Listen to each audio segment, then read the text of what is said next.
నుంచి ఇంకా అప్పుడు జూమ్ కాదు కానీ లైవ్ ఉండేది.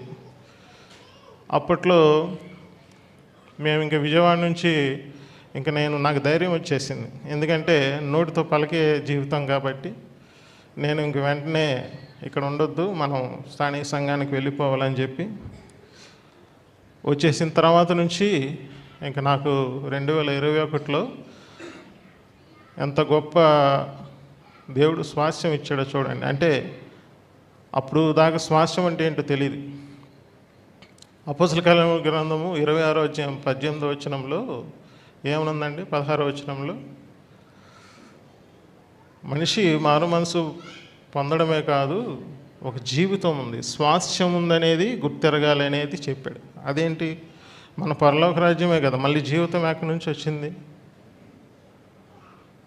అసలు అది వండర్ అయిపోయింది. అది ఏదైతే సువార్త అప్పుడు రోమిలు రాసిన పత్రిక నుంచి వర్తమానాలు జరుగుతూ వస్తున్నాయి. కరెక్ట్గా 5వ అధ్యాయంకి వచ్చేసరికి అదే వచ్చిన అధ్యాయం చెబుతూ, మీరు ఏదైనా సరే గట్టిగా పలకండి, దేవుడు 3 నెలల్లో కార్యం చేస్తాడని అన్నాడు అన్న. వెంటనే అప్పుడు దాకా మేము సొంతింటి గృహం కోసం చాలా 2 సంవత్సరాల నుంచి ట్రై చేస్తున్నాం. ఎందుకనంటే మనం క్రిస్టియన్స్ కాబట్టి ఏ అద్దెంటికి వెళ్ళినా కూడా, అంటే క్వార్టర్స్ కండమ్నేషన్ అయిపోయింది, ఇంకా అక్కడ కూడా ఉండడానికి వీల్లేదు. ఏ అద్దెంటికి వెళ్ళినా కూడా మొదట అసలు ప్రార్థన అంగీకరించే వాళ్ళు కాదు, ప్రార్థన అసలు చేయకూడదు అనేసారు. విజయవాడలో అదే స్ట్రగుల్ పడ్డాం, మంగళగిరిలో కూడా అదే స్ట్రగుల్ పడ్డాం. కానీ ఒక విశ్వాస కుటుంబమే దొరికినప్పటికీ అక్కడ వాటరు చాలా ప్రాబ్లం అయింది. ఇంకా వెంటనే ఎప్పుడైతే దేవుడు ఈ మాట మన దేవుడు ఇచ్చాడో వెంటనే ఇంక విశ్వాసం ఉంచి పలకడం స్టార్ట్ చేసాం. వెంటనే దేవుడు 2020 డిసెంబర్లోనే దేవుడు మాకు గృహాన్ని ఇచ్చాడు. 2021లో అది కూడా చూడండి, ఫస్ట్ అంతా అసలు లోన్ సరిపోదు మీకు, రిజెక్ట్ అవుతున్న సమయంలో, ఆ టైంలో మాకు ఎందుకు ఆ ఏరియా అంతా వాల్యుయేషన్ పెరిగిపోయి నాకు ఇంకా లోన్ సరిపడి కాదు, ఎక్కువ వచ్చింది. అంటే 120 రెస్టరేషన్. ఎందుకో తెలుసా?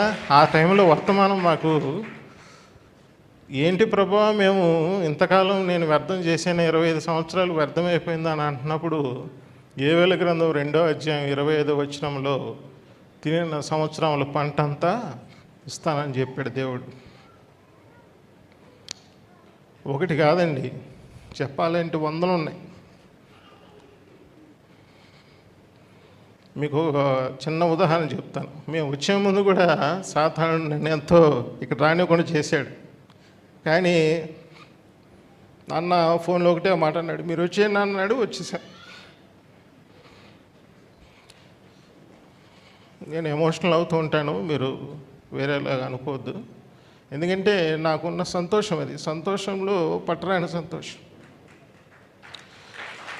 సంఘంలో 2021 నుంచి నాకు సత్యం, కృపను సత్యంగా గ్రహించిన నాటి నుంచి, అంటే కృప అంటే రోమిలు రాసిన పత్రిక 11వ అధ్యాయం 6వ వచనం, ఇవన్నీ నాకు నోటెడ్ అండి.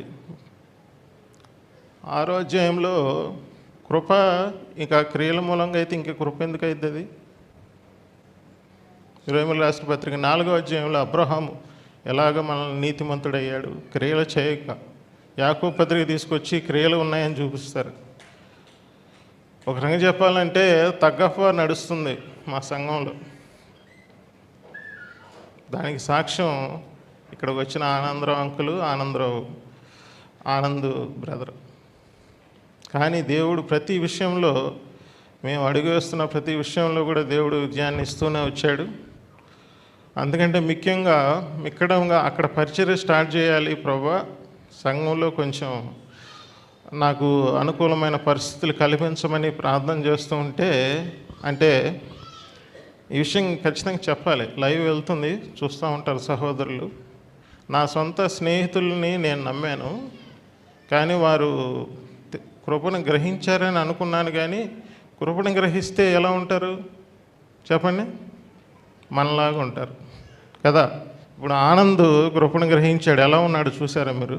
జూమ్ లైవ్లో మొదటి ప్రార్థన ఆయిందే అని నొక్కి ఒక్క నుంచి మన దైవసేవకులు చెప్తున్నారని అంటే, కృపను విన్ననాటి నుంచి మనం పరిగెడతాం, వ్యాపిస్తాం ప్రియులారా.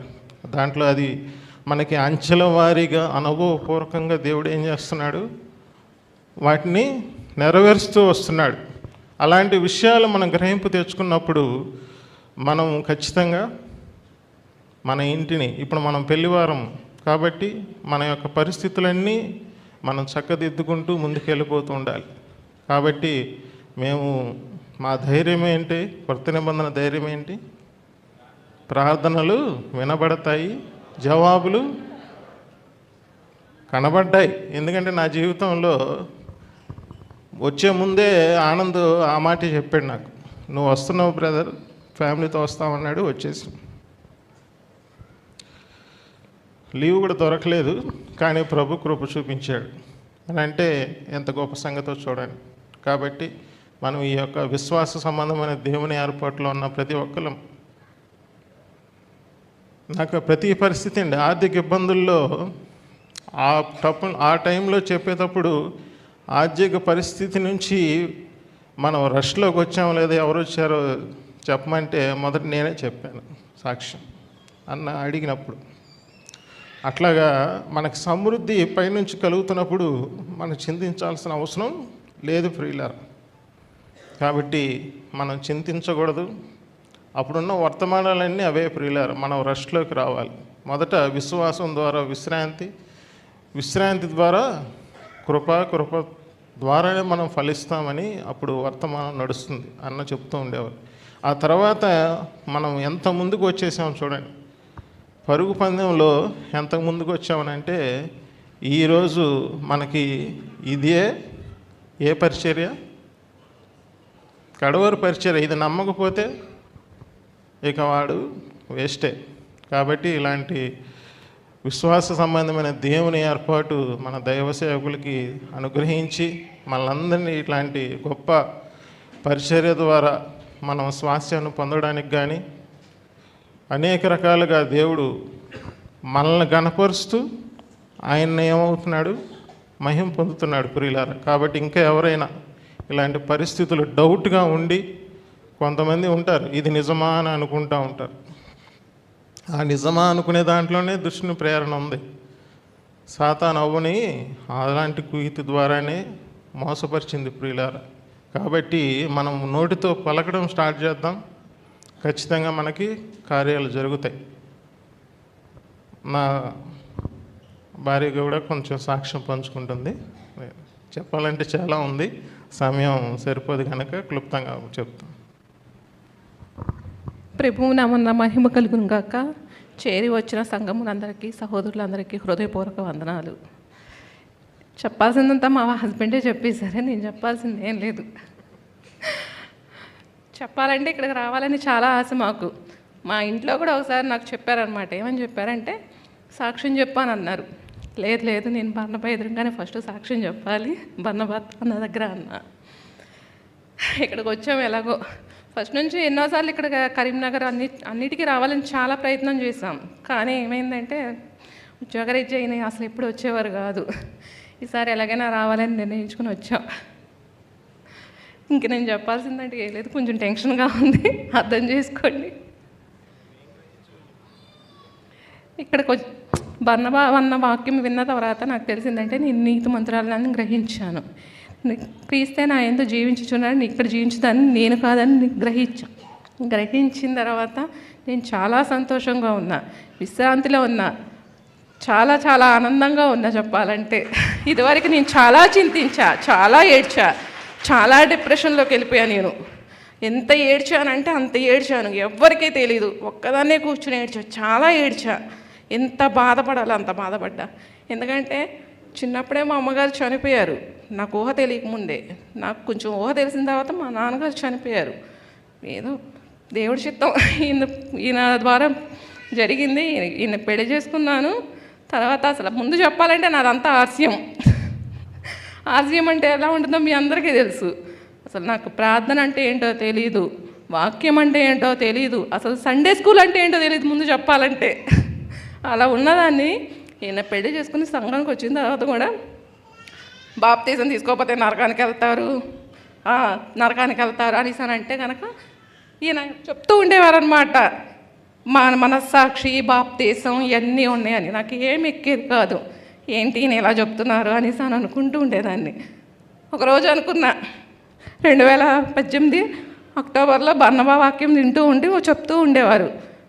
అంతగా తెలియదు కదా, నెమ్మదిగా తెలుసుకుంటూ ఇప్పుడు ఇక్కడ ఇలా నించుని మీ ఇద్దరంగా సాక్ష్యం చెప్తున్నా నేను.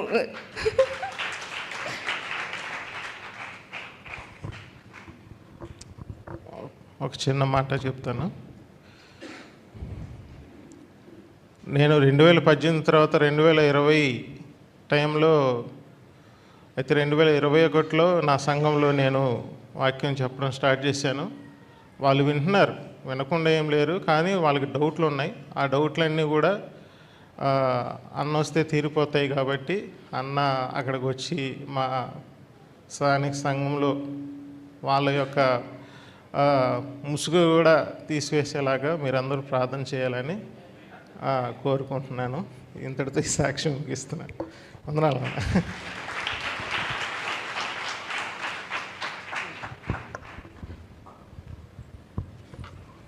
మరి కుటుంబం అంతా ఎంతో ఆనందంలోనికి వచ్చారు.